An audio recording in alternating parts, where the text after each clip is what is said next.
The champagne flute explodes against the marble wall. Glass scatters like shrapnel across the penthouse as the woman bolts for the door, heels slipping, breath breaking. She doesn't look back. She can't. "Don't touch me," she sobs. "There's something wrong with you." Asue, Jun Kang doesn't follow. New York's most feared Korean mafia boss remains perfectly still, jaw locked, fists clenched at his sides while his men pretend not to watch. Another woman gone. Another rejection no amount of money, violence, or bloodshed can silence. He can control docks, streets, and men who kill on command. But not this. Never this. An hour later, he should be invisible. Dangerous nights demand shadows. Yet beneath the strobing lights of Obsidian Club, everything stops. Her. Zuri Coleman.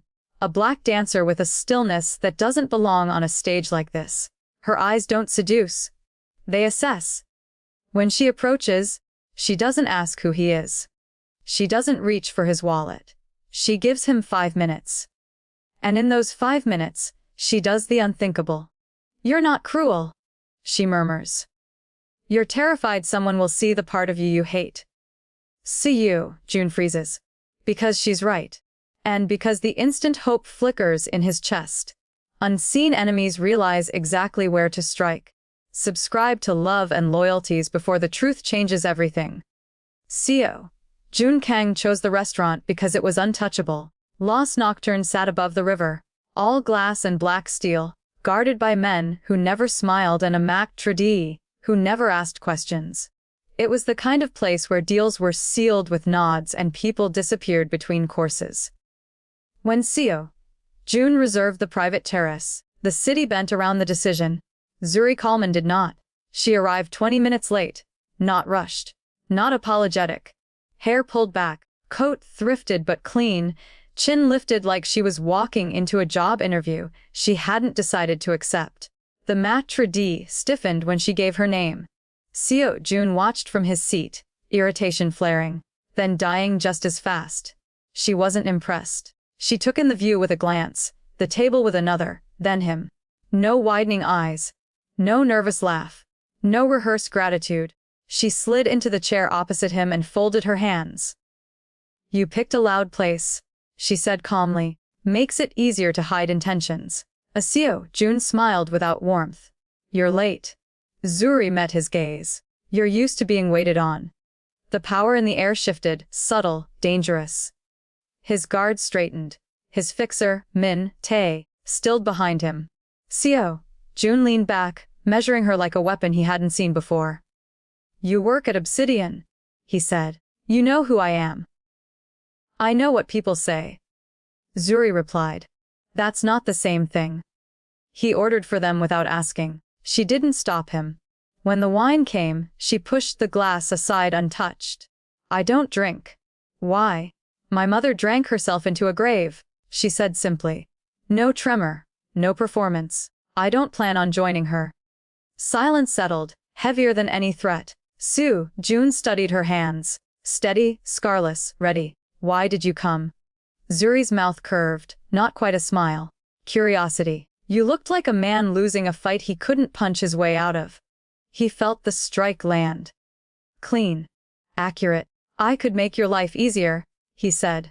"Money. School. Security. There it is," she replied. "The cage with velvet walls." His eyes narrowed. "You think protection is a cage. I think control dressed up as kindness still locks from the outside." A server approached. CO. June waved him off. The city hummed below them, unaware of the quiet standoff happening 10 stories up. "You're not afraid," he said. "I am," Zuri answered. "I just don't let fear make my decisions." He leaned forward.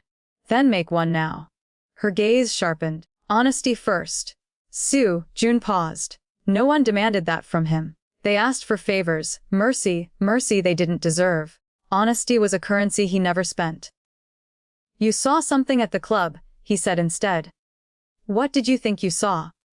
Zuri took a breath, as if choosing precision over safety. A man surrounded by people who obey him, and no one who knows him. A man ashamed of something he believes makes him unlovable. The word hit harder than a gunshot. CO. June stood abruptly, pacing to the railing. The river swallowed the lights below. For a moment, the city looked small enough to crush. He forced his voice steady. "You don't know me. I know loneliness," Zuri said. "It leaves fingerprints." He turned back. "If I tell you the truth," he said carefully, "you won't stay." Zuri rose, closing the distance. "Not touching. Never touching." "Then don't lie. Let me decide." The wind caught her coat. He noticed then how she stood angled toward exits, how her eyes tracked reflections, survivor habits. "What do you want from me?" he asked. "One date," she said. "Real. No guards hovering. No gifts. No threats disguised as favors." "And after?" Zuri met his stare, unwavering. "After depends on whether you're honest." A beat. 2. CO. June exhaled. "One date." She nodded once. "With a rule." "Name it." "The moment you lie to me," she said, voice steady as stone. "I disappear, no explanations. No second chances." He laughed softly, dangerous. "You think you can vanish from my world?" "I know I can," she replied. "I've done it before." Something flickered in his chest. Respect, maybe. Or warning. They returned to the table. The food arrived untouched. When the check came, Zuri slid her card forward. "No, CO," June said. "This isn't ownership," she replied. "It's dinner." He let it happen. The smallest concession. The most unsettling. Outside, the night swallowed them whole. Zuri paused at the curb. "Tomorrow," she said. "Public place." "CO," June inclined his head. "Tomorrow." She turned to go. Behind her, CO, June's expression hardened. He lifted his phone, voice low. "Run everything on Zuri Coleman," he said. "School. Work past. Friends. Don't miss a breath." Tay hesitated. "If she finds out." "She won't, CO," June said. "And if she does, I'll deal with it." Across the street, Zuri felt the weight of eyes and didn't look back. The game had begun. Zuri's first step into CO, June Kang's world is quieter than she expects. No red carpets. No grand entrances. Just a black sedan waiting outside a public cafe, exactly where he said it would be. Two men stand near the curb, not close enough to hover, not far enough to pretend they're not guards. CO, June is already inside, seated by the window, coat draped over the chair beside him like he plans to leave at any second. "You're early," Zuri says, sliding into the seat across from him. "So are you," he replies. "It's a test." She recognizes it instantly. He's watching for nerves, for awe, for hesitation. She gives him none, orders tea. No sugar. They talk about nothing first. School. Her clinical rotation.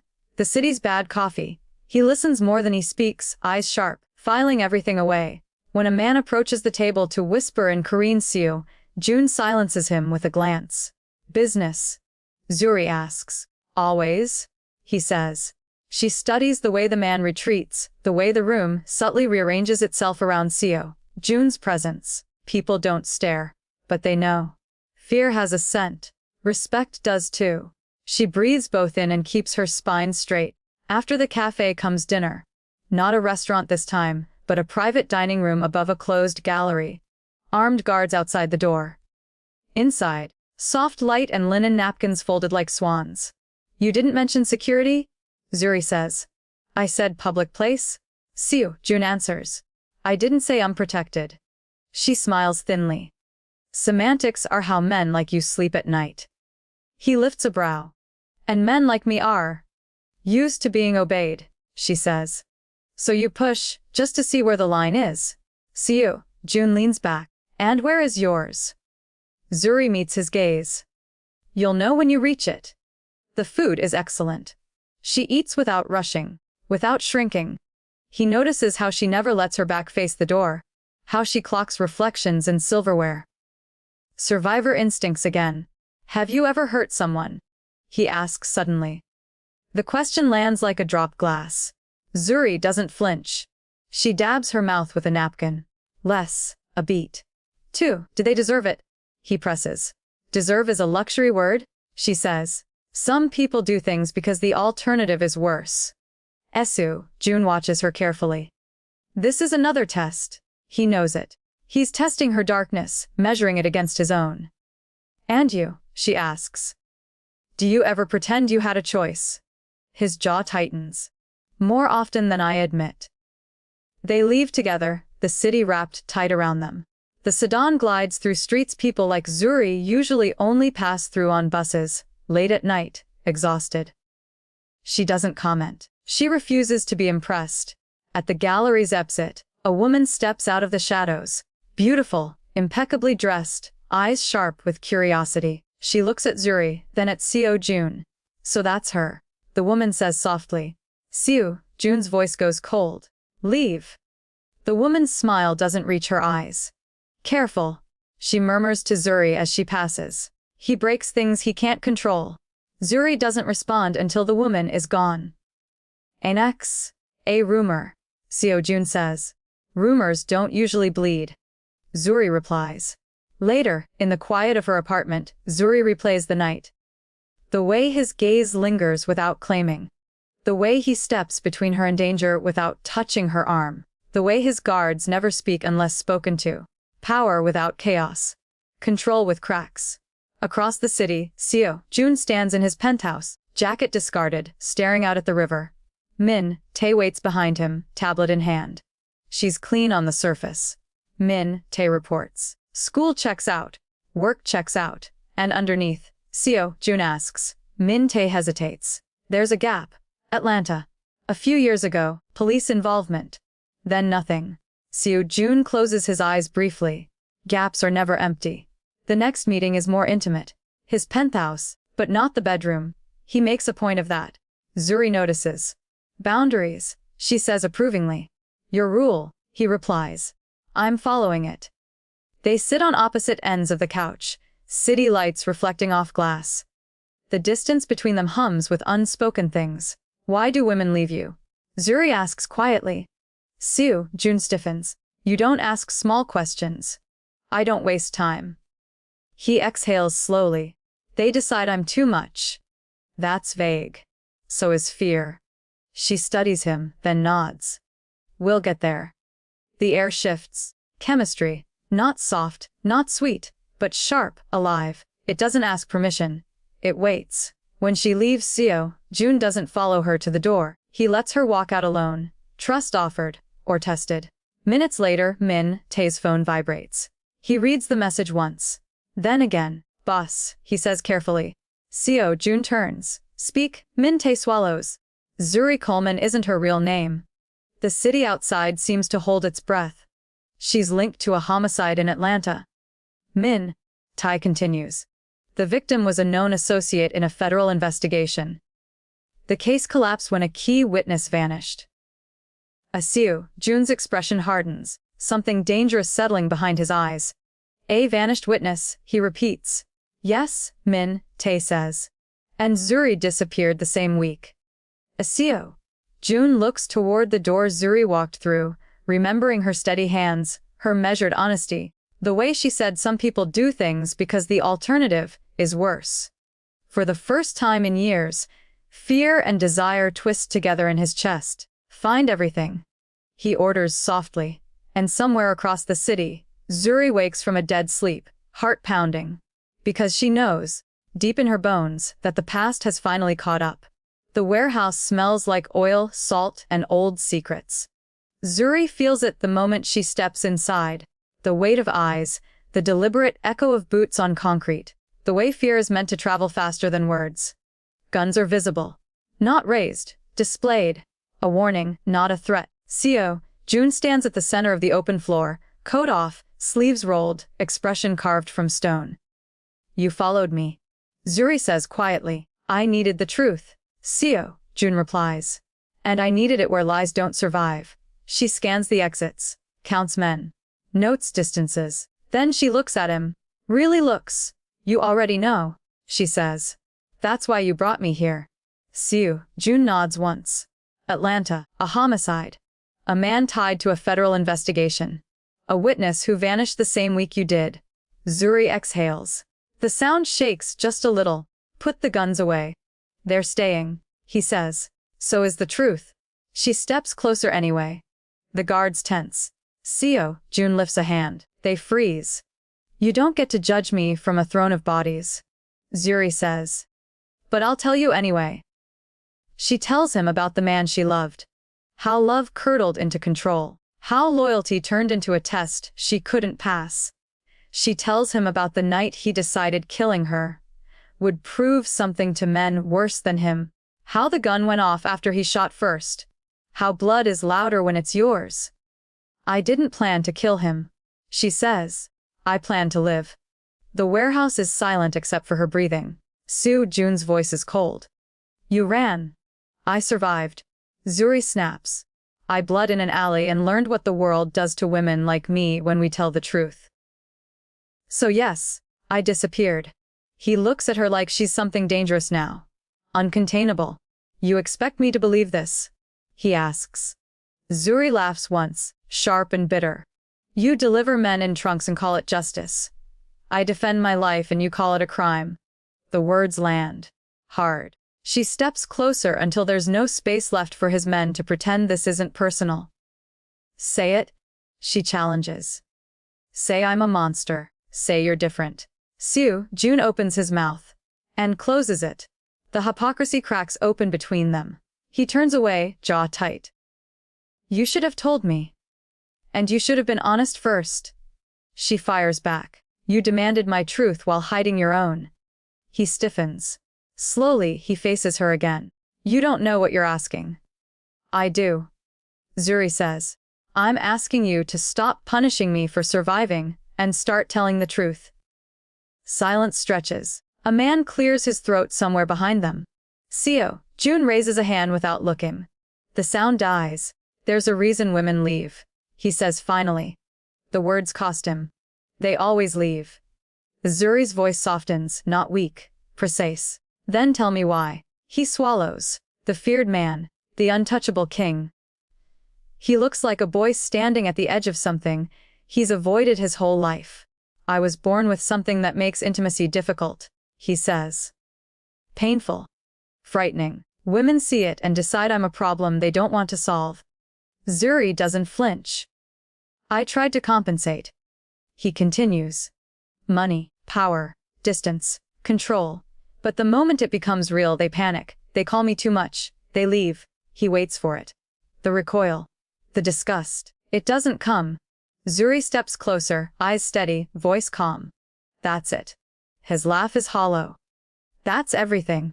She tilts her head, studying him like a clinician, like a woman who refuses to be scared of bodies. You built an empire to protect a wound, she says. And you thought that made you unlovable. He looks at her like she's rewritten gravity. I'm training to be a nurse. Zuri continues. I've seen bodies fail and heal in ways that don't make headlines. What you're describing isn't a curse. It's a conversation. One you never had because no one stayed. Seo, June's chest tightens. You're not afraid. I'm afraid of liars, she says gently. Not of men who tell the truth. The men around them shift, unsettled. This isn't how power usually moves. Zuri reaches out, not to touch him, but to rest her hand on the air between them. I killed a man to live, she says. You hid a truth to avoid rejection. We're both tired of running. For a moment, he looks like he might break. Then Min Tae's phone vibrates. Once, twice. He checks it, face draining. Boss, he says quietly. Seo, June doesn't look away from Zuri. Say it. We've been photographed. Min Tae replies. Multiple locations. Someone fed the images to federal channels. Zuri's stomach drops. Min Tae turns the screen. Photos of them leaving the gallery, the cafe, the street outside her building, red circles, time stamps. The FBI has eyes on her. Min Tae adds. And there's chatter. Enemies are moving. The outside, a distant siren wails, too far to matter. Too close to ignore. Seo, June steps forward, placing himself between Zuri and the gun's instinct. Choice. Zuri exhales, steadying herself. So this is the cost. He meets her gaze. It's only the beginning. And as the warehouse lights flicker, one truth becomes unavoidable. They've stopped lying, and the world is already sharpening its knives. Zuri disappears on a Tuesday. No scream. No struggle caught on camera. Just an empty apartment, a door that closes too softly, and a phone left on the kitchen counter like a deliberate insult. By the time June hears, the city has already rearranged itself around the loss. This is not a kidnapping for money. It's a message. June stands in the war room as screens light up with fragments. Dock footage, traffic cams, grainy angles of men who know exactly where blind spots live. Names surface. Allies who hesitate. Rivals who smile too quickly. The empire he built begins to show its seams. Call everyone, one of his captains says. We shut the city down. June doesn't answer. He sees Zuri's face instead. The way she said, "Don't lie to me." The way she stayed. They didn't take her for leverage. He says quietly. They took her to remind me who I am. A phone buzzes. Unknown number. Come alone. Pier 34. Or she bleeds until you remember your place. The room erupts. It's a trap. We go heavy. We burn everything. June lifts a hand. Silence snaps into place. No, he says. We don't do what they expect. Amin, Ta stares at him. Boss. I said no. June repeats. His voice is steady. Final. I'm not trading bodies for bodies. Not tonight. He makes the call that fractures his world. He exposes a rival shipment. Cancels protection for a longtime ally. Leaks names he swore would never leave his mouth. In a single hour, June Kang detonates the invisible architecture of his own power. Men who once bowed now scramble. You're burning your empire? Min, Tae says. June grabs his coat. I'm choosing her. Pier 34 smells like rust and old water. Floodlights glare down on a single chair at the center of the dock. Zuri is tied to it. Blood streaks her temple. Her lip is split, but her eyes, furious, alive, snap to him the moment he steps into view. Even beaten, she doesn't look broken. June's chest tightens. A man steps out of the shadows, gun loose in his hand, smile cruel. Kneel, he says. Show her what love costs. June takes one step forward, then another. Behind the floodlights, snipers shift. His men are in position, unseen. One word and the dock becomes a graveyard. He doesn't give the word. Instead, June lowers himself to his knees. The gunman laughs. Look at you. June doesn't look at him. He looks at Zuri. I'm here. June says, voice carrying. I won't lie. I won't run. Zuri shakes her head, furious. Don't you dare. Gunfire erupts. Chaos shreds the night. Shots ring from rooftops, from the water, from places fear pretends don't exist. June surges to his feet as his men engage. Bullets tear through crates. Someone screams. Someone falls. A round grazes June's shoulder. He barely feels it. He reaches Zuri as the chair topples. Cuts the restraints with shaking hands. She doesn't collapse into him. She stands. Grabs the fallen gun and fires without hesitation. One shot. Clean. Final. They run. A boat roars to life. They leap aboard as bodies hit the dock behind them. The city's lights blur into streaks as the water swallows the noise. Only when the shore disappears does June breathe. Zuri presses a hand to his bleeding shoulder. You're hurt. So are you, he says. She meets his gaze. You burned everything? Wes. For me. For us. He answers. If you still want that. The boat docks somewhere quiet. Somewhere public enough to matter. People gather. Phones out. Whispers rising. June steps off first. Then, in full view of the world that once feared him, he turns and drops to his knees again. Not in surrender. In choice. I won't protect you with lies. He says, voice raw, loud enough to carry. I won't cage you with power. I have nothing left to offer but the truth and the man I am when I'm not hiding. The crowd goes silent. If you walk away, he continues, I won't follow. If you stay, I will spend my life earning it. The Zuri's breath catches. This is the risk. Not guns. Not blood. Trust. She steps forward. Lifts his face with her hands. Get up, she says softly. He does. She leans in, forehead resting against his. We're not safe, she says. We're not sure. And tomorrow might be worse. I know, June replies. Zuri exhales. Then we face it together. They walk away side by side, uncertain, united. While somewhere behind them, a fallen empire smolders, and a new kind of power takes its first fragile breath. Morning arrives without sirens. Sunlight spills through thin curtains onto a small kitchen where nothing gleams with money or menace. Just warmth. A kettle whistles. A pan smokes. Seo, June stands barefoot, sleeves rolled, frowning at a skillet like it's an opponent he hasn't studied. This egg is winning, he mutters. From the doorway, Zuri laughs softly. She's already dressed in scrubs, hair pulled back, bag slung over her shoulder. She looks tired, but peaceful, earned peace. The kind that comes after truth, not before it. "You're cooking it like it owes you money?" she says. He glances over his shoulder. "I never said I was good at this." "You're trying," she replies. "That's new." He slides a plate toward her. The eggs are overdone. The toast is uneven. She eats anyway. No guards stand outside. No phones vibrate with threats. The past hasn't vanished. But it no longer owns the room. Seo, June watches her carefully, as if afraid the moment will disappear if he breathes wrong. "You don't have to stay," he says. He still says it sometimes. Old habits. Old fears. Zuri meets his gaze. "I'm choosing to." She steps closer, pressing a kiss to his cheek, simple, unguarded, not a performance. Not a promise forged under pressure. Just affection. On the counter sits a small photo frame. Nothing dramatic. Just the two of them at a street fair, laughing. Proof that survival can turn into living. As Zuri heads for the door, she pauses. "Tonight," she says, "you're learning how to cook pasta." Seo Jun nods solemnly. "I will not fail again." She smiles, then leaves, strong, safe, her own woman. Seo, Jun exhales, leaning against the counter. He looks around the quiet apartment and understands something he never did before. Loyalty isn't obedience. Love isn't fear. Freedom begins with honesty.